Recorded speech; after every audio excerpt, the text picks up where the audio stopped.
जय श्री कृष्ण भक्तों, श्रीमद् भागवत महापुराण की भाव यात्रा 10वें स्कंद के 87वें अध्याय तक आ पहुँची है। इसे हम वेदस्तुति के नाम से जानते हैं।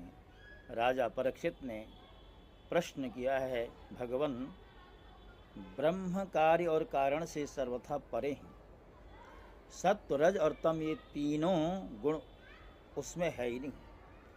मन और वाणी से संकेत रूप में भी उसका निर्देश नहीं किया जा सकता है। दूसरी ओर समस्त श्रुतियों का विषय गुण ही है। वे जिस विषय का वर्णन करती हैं उसके गुण, जाति, क्रिया अथवा रूढ़ी का ही निर्देश कर। ऐसी स्थिति में श्रुतियां निर्गुण ब्रह्म का प्रतिपादन किस प्रकार करती हैं, क्योंकि निर्गुण वस्तु का स्वरूप तो उनकी पहुंच से भी परे है।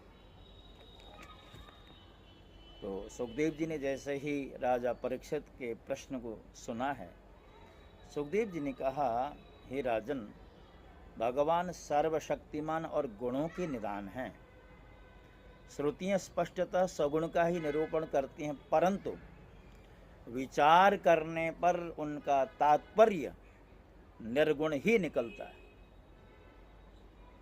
विचार करने के लिए ही भगवान ने जीवों के लिए बुद्धि, इंद्रियां, मन और प्राणों की सृष्टि की है। इनके द्वारा वे स्वेच्छा से धर्म, अर्थ, काम अथवा मोक्ष का अर्जन कर सकते हैं।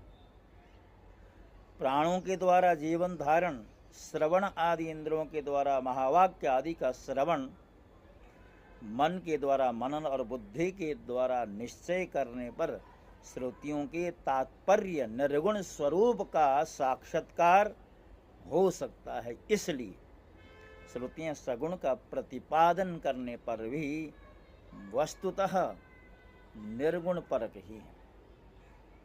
ब्रह्म का प्रतिपादन करने वाली उपनिषद का यही स्वरूप है।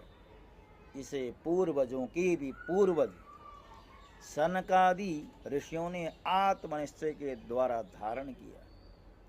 जो भी मनुष्य से श्रद्धा पूर्वक धारण करता है, वह बंधन के कारण समस्त उपाधियों, अनात्म भावों से मुक्त होकर के अपने परम कल्याण स्वरूप परमात्मा को प्राप्त हो जाता है। एक समय की बात है कि भगवान के प्यारे भक्त देवर्षि नारद जी विभिन्न लोकों में विचरण करते हुए सनातन ऋषि भगवान नारायण का दर्शन करने के लिए बद्रिकाश्रम में पहुँचे।